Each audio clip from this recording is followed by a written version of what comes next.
You are listening to the Overcome Pornography for Good podcast, episode 134, Pornography and Parenting with Heather Frazier.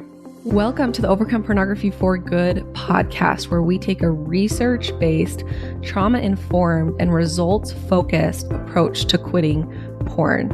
This approach has been revolutionary and changed thousands and thousands of lives. I'm your host, Sarah Brewer. Hey, you guys, welcome to today's podcast episode. I'm excited to share this interview that I had with Heather. Heather interviewed me for her podcast. She is an awesome parenting coach for parents of teenagers and has a lot of really great stuff. But this was an interview that she had me on for her podcast and is letting me use the audio to share with you, all of my listeners. So please enjoy this conversation that we have about parenting and pornography. All right. Welcome, Sarah Brewer, to the podcast. I'm so excited that you're here. Thank you. I am so excited to be here. Yes. And for all of you who don't know Sarah, she's phenomenal. We met in France this past summer, and it was amazing. And she is a fantastic coach. We both certified in trauma and all kinds of great things. I'm going to let Sarah introduce herself.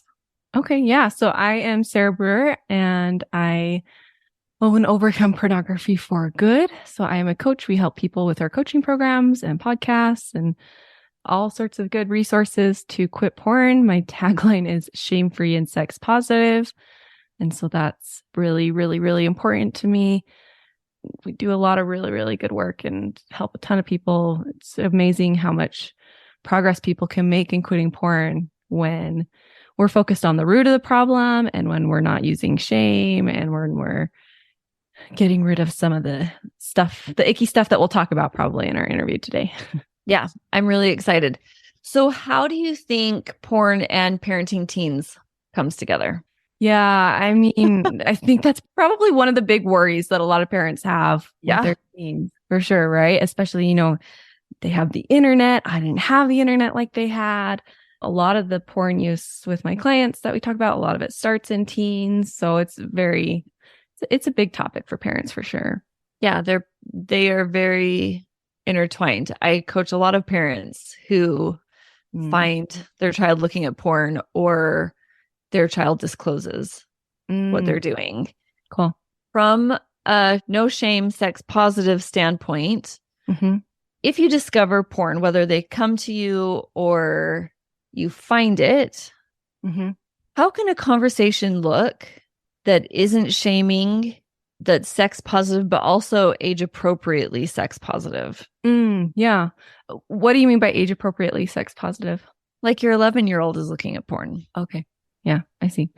Yeah. So the biggest thing that can help you protect your kids from pornography, and this is what all the research is showing, is sex education. And so if you want to help your kids be protected from pornography, the more sex education, the better. Which is kind of, might feel counterintuitive. Yeah. When we think about it, if I talk just about ignore sex, it. La, la, la, la, la. Yeah. If I tell them about it, they're going to know about it and they're going to be curious and want to go look at it. And it's actually the opposite. Kids who don't have sex education, a lot of times, that's when they're like curious, what is this? And that's when they're looking stuff up. And then, if you have an 11-year-old, you've got these new hormones and all these new, well, what is this feeling? What is this? They're curious. It often starts from a place of curiosity. And so the best protection that we can have as parents to help arm our kids is going to be sex education. And then it's just going to be perspective. I mean, there's a lot we can talk about, but perspective here is a really, really big, important key piece that if you're child is looking at pornography or comes to you and says, oh, I saw pornography or I saw this thing, that's okay. And that's probably normal with this age of the internet. And that doesn't mean that they're going to be addicted. And that doesn't mean that they're going to struggle with it forever. And it doesn't mean these big, big things that we make it out in our minds. It's actually pretty normal. And we can help our kids so that they don't continue to do it, but that initial exposure, kids are just exposed.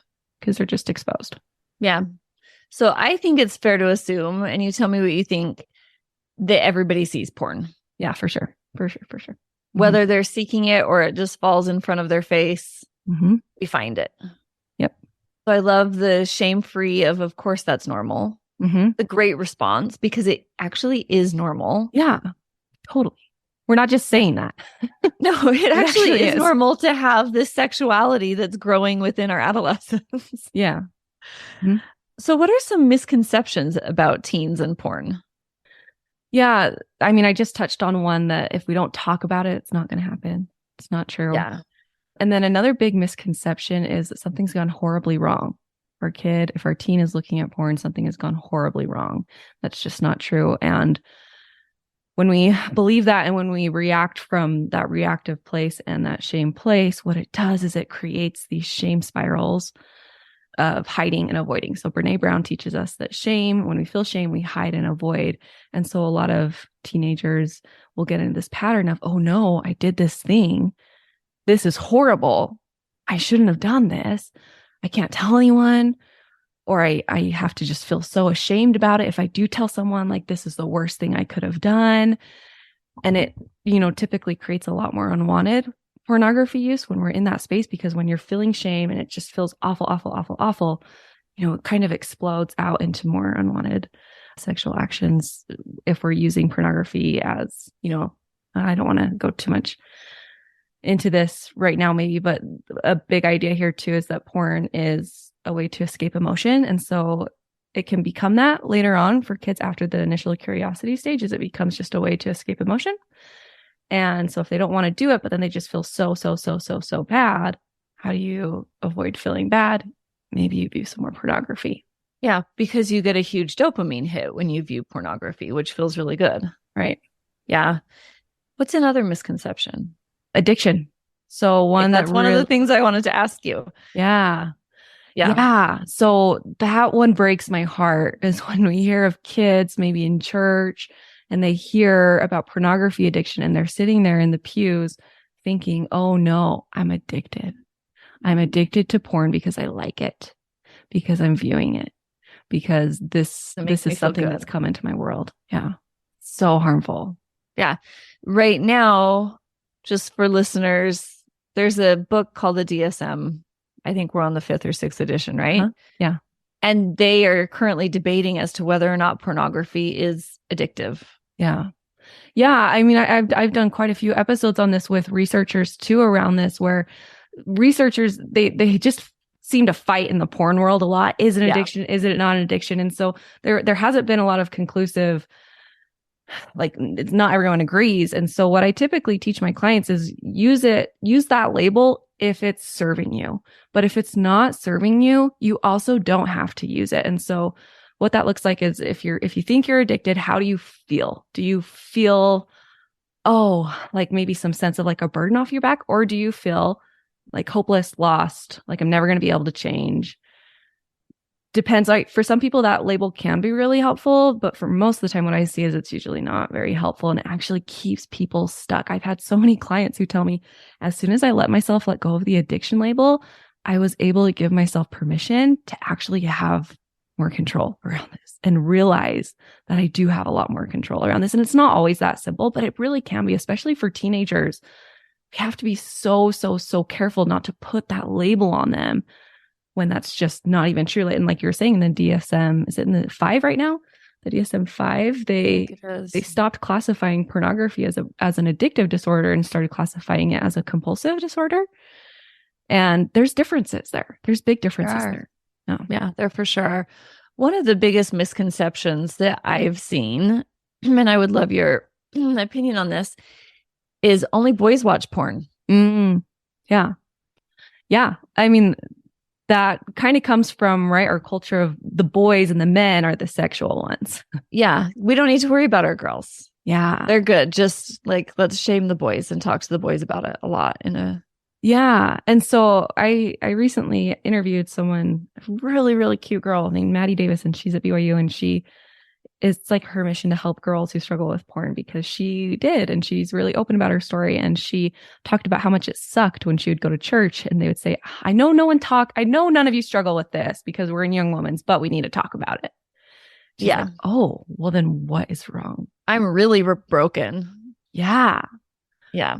Yeah. And boys are kind of expected to be sexual. Girls aren't. And so there's also like these extra levels of shame and ickiness if you are a girl who struggles and looks at pornography or masturbates or whatever.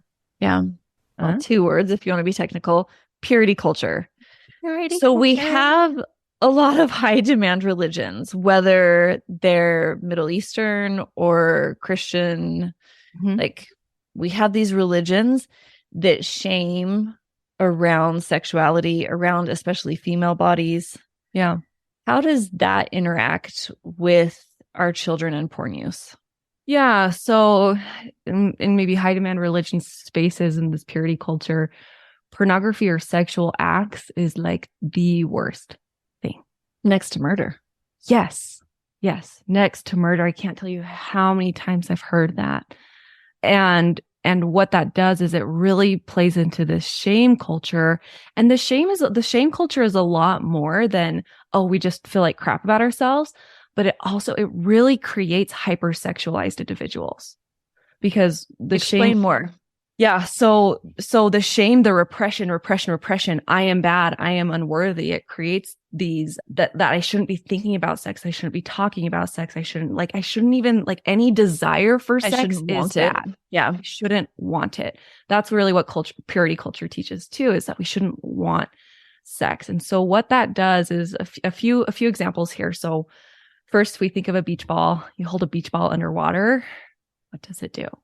Pops up. Wants to pop up. Yeah. And so that's with emotions, that's with sexual desires. I mean, any teenager who's been holding it in can tell you that's exactly what it feels like, right? Lots of pressure. Another, example here is sugar. If we think of sugar, well, actually, let me start here. There's a difference between physiology and morality.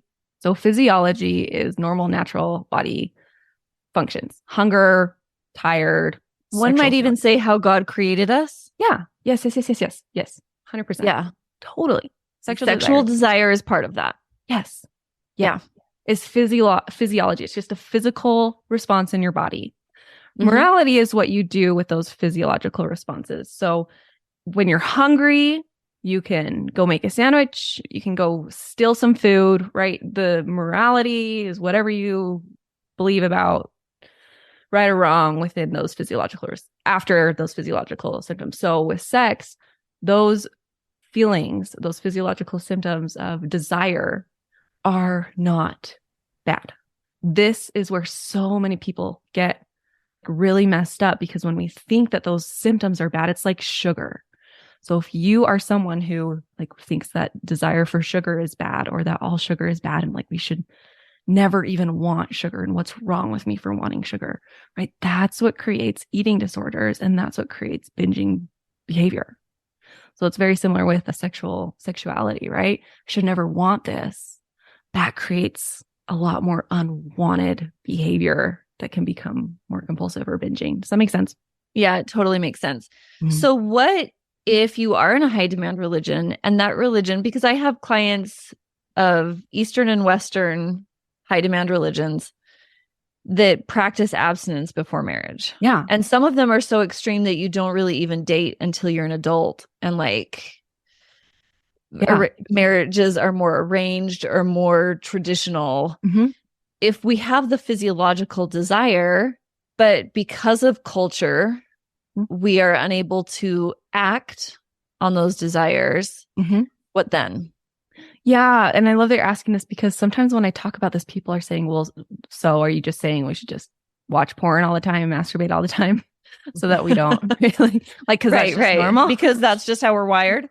Right. Yeah. And no, that's so such a good question. So the answer here is probably what you've taught in your podcast a lot, is just this idea of mindfulness around emotions and mindfulness around urges. And instead of shaming them, becoming friends with them, feeling them, allowing them to be there without shaming them. So if we think about kids in anger, my kids are 5 and 3, so they're young right now. And we watch Daniel Tiger, and Daniel Tiger, one of his songs is, when you feel so mad that you want to roar, take a deep breath and count to 4. 1, 2, 3, 4.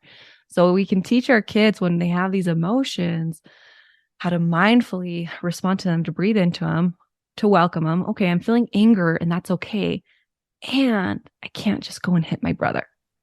It's okay for me to feel this, but I can't go hit my brother or whatever. And so we're going to welcome it. We're going to practice our emotional skills, and we're going to learn to feel this. It's the same thing with sexuality, right? Yes, we can feel this, and this is good. And this is okay. It's not bad to feel this, just like it's not bad to feel anger. And we can breathe into this and make choices that align with our value system. That's going to give you so much more power to act within your value system than trying to like shame it or make it go away or pretend like it's never there. I have a whole other example I can go into if you want me to, but I want to stop. Let's hear it. Okay. If you think of like a tiger, you pretend that there's this tiger that you have, and it's wild and it's angry and it's, you have choices. You want to protect yourself from this tiger. You can build a fence around it and try to pretend like it's not there and try to protect yourself from it and try just to like push it away and keep it contained. Now, if you do that, this tiger is going to tear down this wall and you're going to have to be constantly rebuilding. It's going to be a lot of effort and a lot of work. Or you can learn to become friends with this tiger and tame this tiger and train it up to do what you want to do so it becomes your friend and it's not dangerous to you. You know how to live with it like peacefully. That takes a little bit more work up front, and you might get scratched and bruised, and you might mess up. You're probably going to mess up a little bit while you're learning how to train this tiger, but the end result is a much more peaceful life. And so, kind of with that, with our kids and pornography and sexual, as they're learning and growing into this sexual nature, you can't expect them just to be perfect. Yeah. Got to acknowledge that there's some growth here. And we're practicing this growth mindset. And so with purity culture, right, we have to be careful because the message there is that sex is the worst thing. It's like we allow our kids to make mistakes in other areas, but when it comes to porn, it's like a big no-no. What if we could kind of level that out? Oh, it's okay for my kid to make mistakes. I don't know what that might be. If they lie or if they cheat, we're going to teach them and help them not to do it again. Same thing with porn. Like we're learning, we're growing, we're growing step by step by step. Yeah, well, that goes back to your first misconception, which is that something is horribly wrong, which in purity culture, that's true. Yeah. So if you are in a culture that speaks to purity, how do you reconcile the two? If you want to remain in a religion or culture that preaches against the use of pornography and sex before marriage, all of like the more purity things, which I think you and I both agree that pornography isn't the best and that we need to be careful with it's damaging. It can hurt sexual our kids. relationships, right? However, each individual wants to define that. Maintain your family standards and then also not believe that it's horribly wrong. Yeah, I think that it comes down to this idea, like what's our goal in parenting? Do we want to create kids who are afraid of making mistakes and who never mess up? And in the name of being pure and clean? Or, like, what do we really believe about the Savior? What do we really believe about God? And what do we really believe about grace and goodness? And are we willing to challenge some of the purity culture beliefs in the name of grace, in the name of healthy children? Because we don't have to hold on to, like, we can get rid of the purity culture beliefs and still raise kids and still have the same values. So purity culture is not equated to the same values of like healthy sexuality.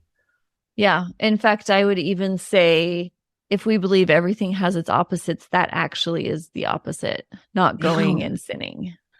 I'm doing air quotes. What's the opposite of going and sinning? Truly moving into like a mature relationship with the atonement, with grace. Yeah. Knowing that mistakes are the plan. And then the opposite would be purity culture, which is which is essentially perfectionism in like a sexual way. Yes. I love that. Yep. Totally. Yeah. And one thing I really want to make clear too is the things that I like, the reason that what I teach works so well is because it helps people view less porn, not because it gives people all this permission to go and view a bunch of porn and do a lot of sexual actions. It's It's actually the opposite. It gives them control over they want to do it. It gets rid of the shame. And then they, are so much more healed, healthy individuals. It's not like preaching against purity culture creates more porn use. It's if we get rid of shame, it's not like there's justification. Those are two very opposite sides of a spectrum, right? Sometimes people will lean into that justification after getting rid of shame, but really what we want to do is stay in the middle. So we don't want the shame. We don't want the justification on the two sides. We want something here in the middle, which is worthiness, which is hope, which is grace, which is, when we get rid of shame, that's when we're allowed to become to our best selves and our like highest selves that are really acting from our value system instead of just acting out of fear. Yeah. So it also is this idea as a parent, can we step out of fear and can we step into trust that our kids are good kids and that they actually, when they feel good about themselves and when they feel really good about who they are, they've got great values. Yeah, I love that. That almost sounds like something that's not even in the middle of the two extremes, but like higher plane. Yeah. Just like a completely different third option of best self. Yeah, I like that. Honestly. Mm-hmm. Okay, so with your clients who have been viewing since they were teenagers, I'm sure that you have heard stories of how parents behaved. Mm-hmm. We're speaking to parents right now.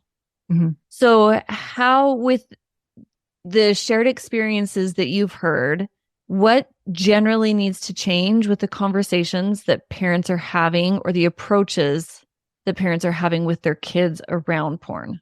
Yeah. I mean, first I would just say offer yourself so much grace. So if you're listening to this and you feel, oh no, I totally messed it up. I totally messed up. Like, you're okay. There's nothing that can't be fixed here. There's so much grace. You didn't know better. Like, we're okay. We're learning. Yes. And going forward, the biggest things that can be changed, like I've said, just being really open about sex. Really learning for yourself. What do I want to teach my kids about sex? And if we're doing, not just abstinence only, never talk about it. Like, what can I teach my kids about consent? What can I teach them about body parts? I mean, a lot of times people will start viewing porn just because they're curious what bodies look like. There's so many beautiful resources out there to teach your kids about sex. I love Shame-Free Chastity, the Instagram account. That's my good friend Meg, who's a BYU researcher. Shame-Free Chastity. There's so many good books. Kristen B. Hodson has some great resources and things on how to teach your kids about sex. That's number one. And even if your kids are older and teenagers and you haven't done that before, like, you can just approach them and say, hey, like, this is something I've been thinking about and I want to have more conversations about like healthy sexuality with you. And it might be kind of awkward because I'm still learning, but like hang in with me for a little bit. So here's just like one thing I want to talk to you about: consent. What is consent? And just so you know, I know maybe I haven't been open to questions in the past, or you've maybe felt awkward about asking me questions in the past. Is there a way that I can help you feel more comfortable to ask me questions about things? Maybe you come up with an idea, like have a notebook where your kid can just write questions in and they can leave it on your bed, for you to write back to them, yes. So they don't actually. So much safer when you don't look at each other. Yeah. You're talking about sex, wondering if they're thinking horrid thoughts about you and your partner. Right. Yeah. So that's number one. I mean, the biggest thing too is shame. So, oh no, big reactions. That this is going to ruin your life if you keep doing this. This is like so-and-so struggled with this and he lost his whole family. Your uncle struggled with this and he lost everything. For as many stories there are people who've lost everything with porn, there are 50 stories of people who have had beautiful lives and been just fine, who have overcome porn use. Yeah. So we want to be careful not to go into that. Yeah. One thing that came to mind when you first mentioned having the conversations, talking to your kid about sexuality, and then just now, is a mantra that is huge in the school that we both went to, the life coach school, which is discomfort is the currency of our dreams. Yeah. Love that. And in the way that it is uncomfortable, if you're not used to it, to have conversations about sexuality with your kid, especially if you fear that they're doing something that you don't necessarily want them to do, whether it's porn or being intimate with somebody or any of those kind of things. But that discomfort, embracing it, does lead to the stronger connection, the better protection to keep your child safe. Yes.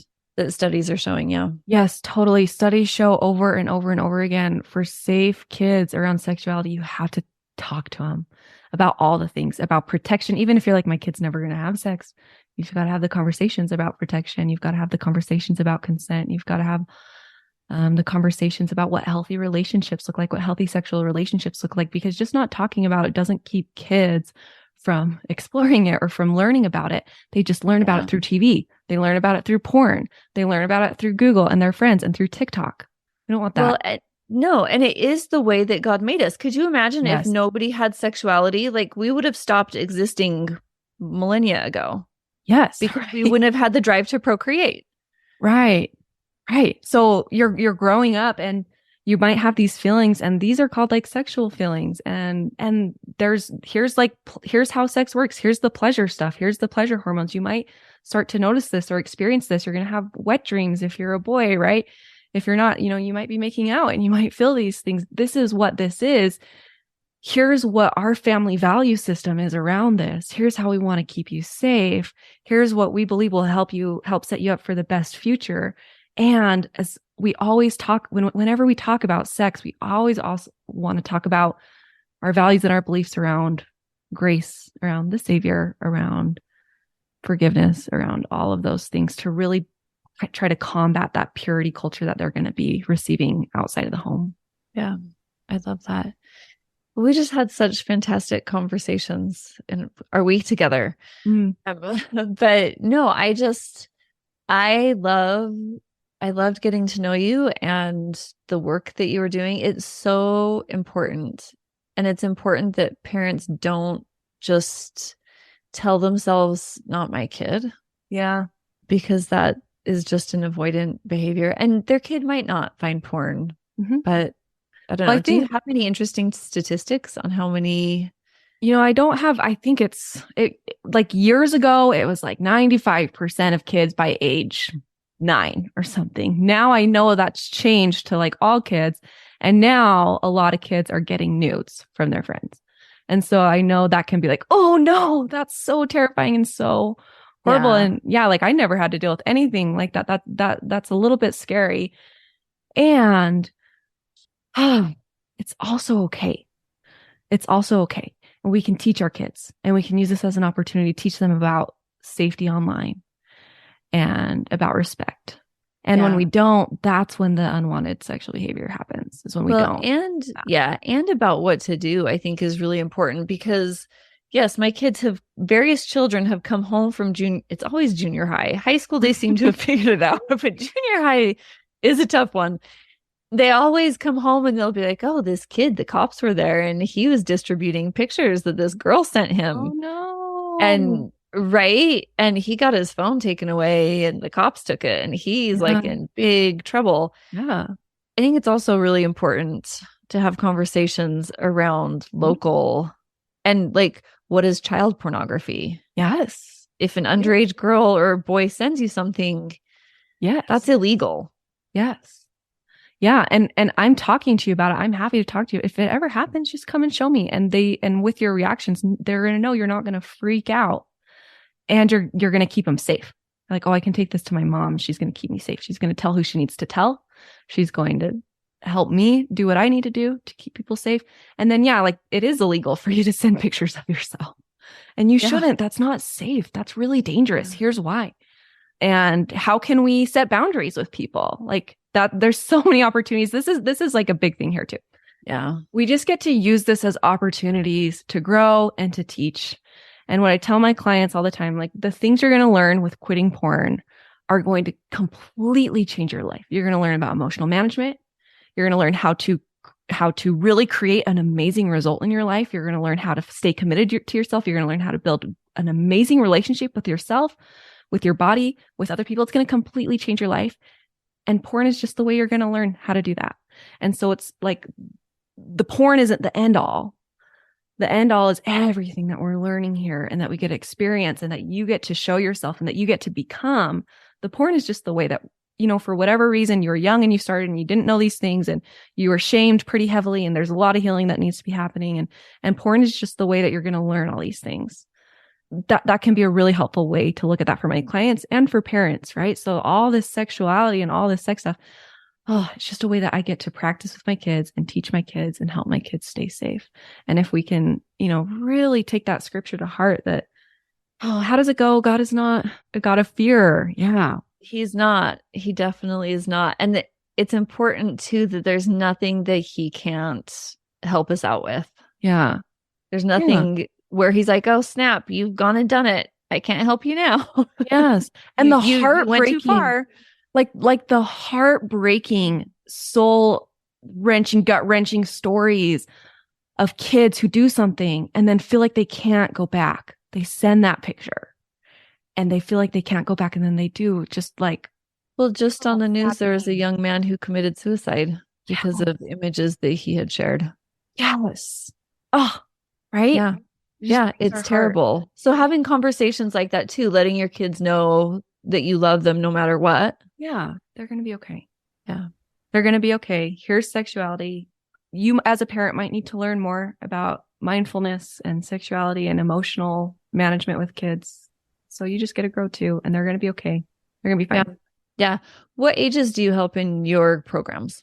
Right now we're 18 plus, but I have some great referrals for anyone who's under 18. And sometimes we'll have, like, if you're almost 18, we'll have them come in. And then I have a really great podcast that is great for teens too. What's it called? Overcome Pornography for Good. And we dive more into like buffering. So you use porn as an escape from motion. We dive into over desire, what the dopamine does. We dive into identity stuff. We dive into a lot more tools on why you might be viewing porn, how to quit. And we do talk about shame a lot, but it's a lot of tools too. Okay, cool. How can my listeners find you? sarahbrewer.com /masterclass. I have a great class for anyone who wants to quit viewing porn without using willpower. And then I just am releasing a new class, Without Shame and Fear Tactics, and it dives into all of the basics that you need to know. I have Instagram. If you just look up Sarah Brewer Coaching. Just yesterday, we talked about masturbation and how masturbation is a part of development and how we can take that data and also use it in our, like, with our value system, right? If our part of our value system is having kids that don't masturbate, how can we, kind of reconcile the data and that belief? We talk about that a little bit, and it's just a lot of like unshaming, a lot of that too in my Instagram. And then, so the free class, podcast, Instagram, where they can find me. Okay. Thank you so much for coming on. Yeah. Thank you so much. So fun. I want to invite you to come and listen to my free class, How to Overcome Pornography for Good Without Using Willpower. We talk about how to stop giving into urges without pure willpower or relying on phone filters so that you can actually stop wanting pornography. We talk about how to stop giving up after a few weeks or months. And spoiler alert, the answer isn't have more willpower. And then lastly, we talk about how to make a life without porn easily sustainable and permanent. If you're trying to quit porn, this class is a game changer. So you can go and sign up at sarahbrewer.com /masterclass, and it is totally free.